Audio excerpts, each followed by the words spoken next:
Well, if you're harmless, you're not virtuous. You're just harmless.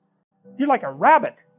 A rabbit isn't virtuous. It's just can't do anything except get eaten. It's not virtuous.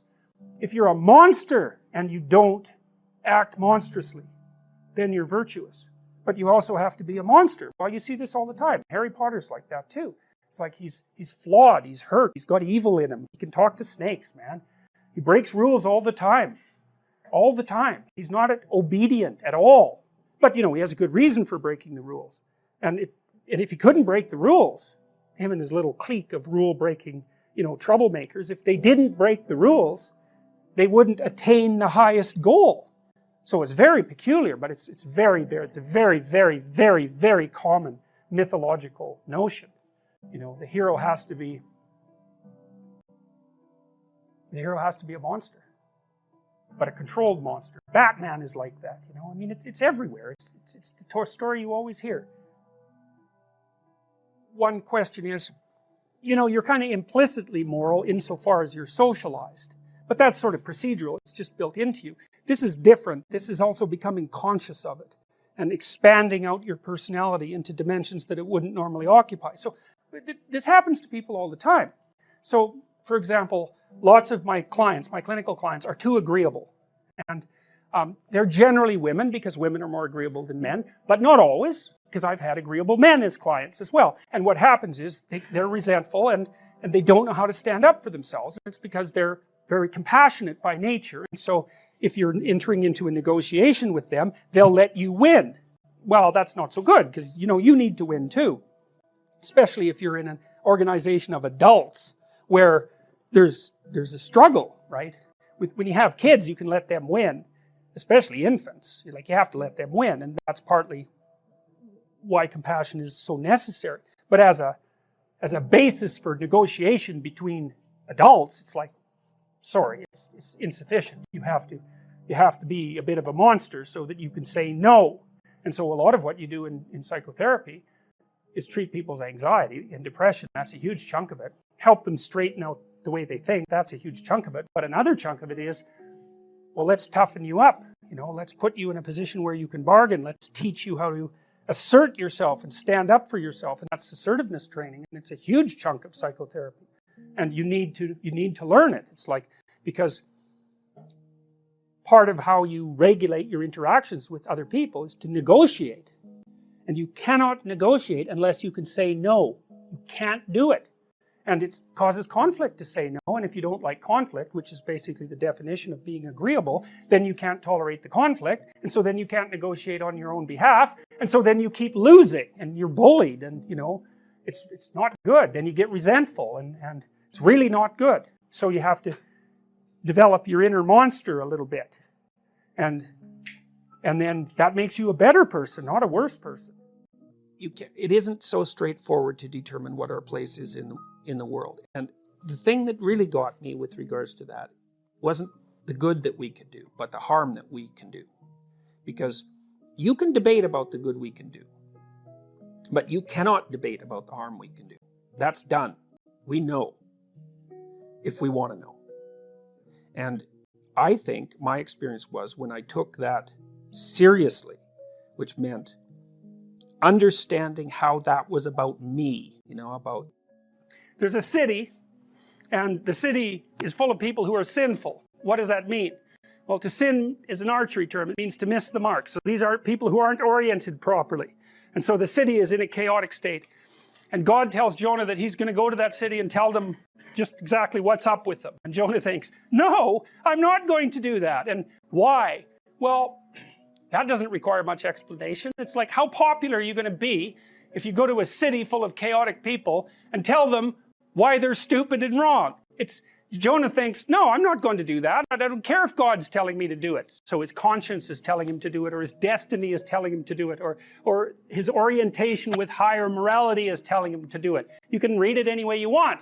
And so he thinks, no, I'm hopping on this boat and I'm getting as far away from that city as I possibly can. And so he does that, and then the storm comes up because God thinks, no, you're not getting away. If I told you to do something, you're not getting away from it. A storm comes up. Well, what does that mean? Well, it's easy. betray your destiny and see how long it takes you to be drowning in a storm. It'll happen immediately, and of course it will, because what's calling you to be your best is exactly the thing that's pushing you forward to manifest yourself most fully in the world. It's what you need. You run away from that, the boat's going to start to rock very, very quickly. Well, and you all know that. You know that perfectly well. It's hell, all you have to do is not study for an exam that you know that's coming up to see everything the storm waters start to rise and everything start to rock. It's pretty bloody obvious. So anyways, he's on this boat and there's a storm, and all of the people on the boat who can't quite discriminate chaos from weather because they haven't differentiated the world to that degree think, oh, the boat wouldn't be about to be swamped if some of us hadn't done something stupid and wrong. And there's logic in that. You know, you might think, well, God has nothing personal against you because of the storm, so you're confusing levels of analysis. But you got to give these people some credit. It's like, maybe they did do something stupid. Maybe they didn't caulk the damn boat properly. Maybe the ropes aren't in as good a shape as they might be. Maybe they weren't paying attention to the weather when they went out on the ocean, you know? Or maybe they haven't made peace with their brother, and so their hearts are bent, twisted out of shape, so they don't make particularly good sailors. It's like the idea that you encounter a storm because you're stupid and wrong is a really good idea, even though it's not of infinite applicability. Anyways, they draw lots. It's a primitive thing to do. It's like, well, it's someone's fault. We don't know who. We're going to throw someone overboard, the worst sinner. Obviously, that's what God wants, some kind of sacrifice. So they all draw lots, and someone loses. And then Jonah stands up and says, well, sorry guys, like I know that I've got a problem with God at the moment, so it's probably me. You better throw me over. And they don't really want to, but he finally convinces them. Over he goes, and the storm settles. Well, you know, sometimes if you're in a group of people in an organization, there is someone in the organization whose head isn't screwed on exactly straight. And they know exactly why it is and what they've done wrong and what puts them in that position. They are poisoning the entire enterprise. And if you throw them overboard, or better, if they agree voluntarily to leave, then the storm will abate and everything will be okay. So anyways, they throw Jonah overboard, and a whale comes up and swallows him and takes him down to the bottom of the ocean. Well, we already know what that means because we watched Pinocchio. It's like when God abandons you because you've abandoned your destiny, and the storms come up, the probability that you're going to be taken down to the depths is extraordinarily high, and that happens in people's lives all the time. Well, so down there, Jonah repents. Well, what do you do when you're in the underworld? Well, you've been there before when things fall apart on you. Your friends have abandoned you. You're not as popular as you could be. You can't stand to look at yourself in the mirror. Into the underworld you go, and you think, geez, I've done a lot of things wrong. You know, maybe I should reconcile myself with the world and I could get out of this. Well, so that's what Jonah does. He thinks, all right, I've got this destiny. I better go do what God says. So the whale spits him out onto the beach, and off he goes to the city to tell them what's wrong. Well, that's what that represents. That's these symbols, you know. It's so cool. This second one I really like. It's so interesting because you see Jonah re-emerging from the whale, and he's got a halo around his head. You say, well, what's a halo? Well, have you ever looked at a quarter? Well, think about a quarter. A quarter's the moon. And who's on the quarter? The queen. The queen is surrounded by the halo of the moon. The queen's queen of the night. Gold coin, that's the king's head on the sun. That's the halo. Well, what comes out of the belly of the fish? It's the illuminated human being. It's the spirit of the illuminated human being. Well, that's what that means. Well, what does that mean? Well, what else would come out of chaos? You know, if you fall apart and then you put yourself back together, what is it that comes back out? Well, at least you're in better shape than you were before, you know, and then maybe you do that 20 times in your life, or 50 times, and you do it voluntarily. Every time you do it, you're more like the thing with the halo, and less like the thing that's, you know, being thrown overboard by your friends.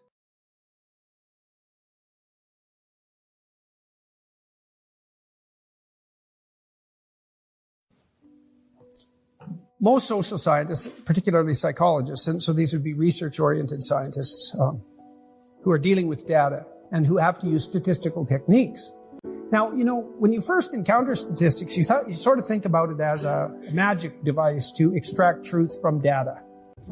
And it's not. It's more like a surgical tool. Some scientists will take their data and then they'll farm it out to someone to analyze this. It's like, just find the truth, in this. And that never works, or rarely, because that isn't how the statistical analysis of data works, partly because every data set is subject to a multiplicity of interpretations. And so when you're doing statistical analysis, it's a constant sequence of micro battles with temptation. And you think about it. So, for example, if you're a master's student in the psych program, you might have spent a year and a half finishing your study, especially if you have to get it through an intransigent and bureaucrat-ridden ethics clearance committee. And then if you don't find something of note, well, this is worse at PhD level, it's like you don't graduate. And so the temptation to perform your statistical operations in at least a willfully blind manner is extremely powerful. And that's part of the reason why there's a replication crisis in social science. I mean, it's not the only reason. Part of the reason is that, it's really actually difficult to discover something. And the fact that so much of the scientific literature, especially in the social sciences, is error-ridden, is like, well, what do you expect? Like, if 30% of published papers are actually true, given the volume of scientific publication, man, we're cruising along at such a rate we can barely stand it. So I think 30% hit rate's pretty damn good myself, but, most people aren't as cynical as me, but maybe. So, you say, well, is the scientific enterprise going to win out over the religious enterprise? No, because all of those decisions about how to handle your data, those are religious decisions. It's like, are you going to let your venal ambition and your malevolent competition and your desire to dominate be the determining factor in your application of statistical processes? Or are you going to be imbued with the spirit of truth? And then I would say that's a benevolent spirit in the scientific enterprise when it's conducted ethically, because the reason scientists are doing what they're doing, if they're genuine scientists, and then I would say, which means they're religious scientists, even if they don't know it, is because they want things to be better, not worse. And so it's not possible for science in some deep sense to triumph over religion unless you define religion a priori as the foolish belief in outdated propositional quasi-scientific hypotheses. In which case, well, we will move beyond that, hopefully. But that's not. It doesn't wrestle with the fundamental issue, as far as I'm concerned. The fundamental issue seems to be that we cannot frame our perceptions outside a narrative structure. And there are no narrative structures without value. And a hierarchy of value, even determining an ethical hierarchy of value, that's an ethical enterprise. It's mediated by consciousness, and something has to be at the top. And you might say, well, why does something have to be at the top? Well, something has to unite the ethical structure. And you might say, well, why? And the answer to that is, well, because otherwise you're confused. And you might say, well, who cares if you're confused? And the answer is, you do. And then the question might be, why do you care? Because it makes you anxious. Because that's what anxiety indexes. And you might say, well, why is that a problem? And the answer is, well, it's psychophysiologically costly. And if you're anxious long enough, not only will you be miserable, you'll die sooner. And we don't have to pursue it any farther than that because, well, for obvious reasons. These things are tied to the body. They're tied to the real world. And you pay a price for internal ethical disunity. And no one likes that. And partly that's because if you're not unified in your orientation, you don't know what to do. And you might say, well, that's not a problem. Just do nothing. It's like, well, no, because you can't. And second, it's very disorienting in the most fundamental sense not to know what to do. If you meet someone and you don't know what to do around them, that's not nothing. That's extremely uncomfortable. This is partly why people don't like to have their beliefs challenged. If you challenge a belief successfully, especially a deep belief, and we could define deep, a deep belief is a belief upon which many other beliefs depend. So if you're in a marriage, for example, generally the belief in your partner's fidelity is an a priori axiom of all the memory structures, hopes, and dreams that you have riding on the marriage. And so if you have evidence that your partner has engaged in infidelity, especially in the past, let's say, when you thought that you were the one, so to speak, then that's going to disrupt you at a deep and profound level. I would say at a religious level, but I would also say that's the definition of religious. Deep and profound. Now, what that has to do specifically with the propositional statement, God exists, that is a whole different issue. And I think in some sense it's beside the point. We're so propositional in our thinking that we tend to think that the only form of experience is propositional and the only, valid statements are propositional when we think about it, but we don't act that way. How many of you don't go see movies? How many of you don't go see, you don't have to go to the theater. This includes watching them on television or on your computer. Is there anybody here who hasn't watched a movie this week? Okay, well, fair enough. How many have watched a movie this week? All right. No, that's false. That's all fiction, just in case you didn't know. It's like, well, what the hell are you doing then? Well, you can't propositionalize it because you don't know what you're doing. But that doesn't matter. You don't care. And if someone comes along and says, that's fictional, you think, shut up. I'm watching the movie. Right? But that is what you think. You don't think, well, isn't it absurd that I'm sitting here watching this fictional myth? What in the world am I doing? You think, I'm really enjoying this movie. And isn't it something that you enjoy it? What in the world does that mean? Well, you don't think that's the action of an instinct? That enjoyment of narrative? If you want to teach a child something, what do you use?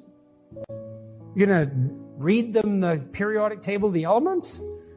Some children, not many, you can get away with that. They're very thing-oriented children, right? They have a brain that's sort of wired up for that sort of thing. But most of them, it's like, they're not going to listen. They're not going to remember. They're not going to attend. But man, if you tell them a story, even if you tell them a story about the person who invented or discovered the periodic table of the elements, if it's a well-spun story, they will listen to that and they will remember that.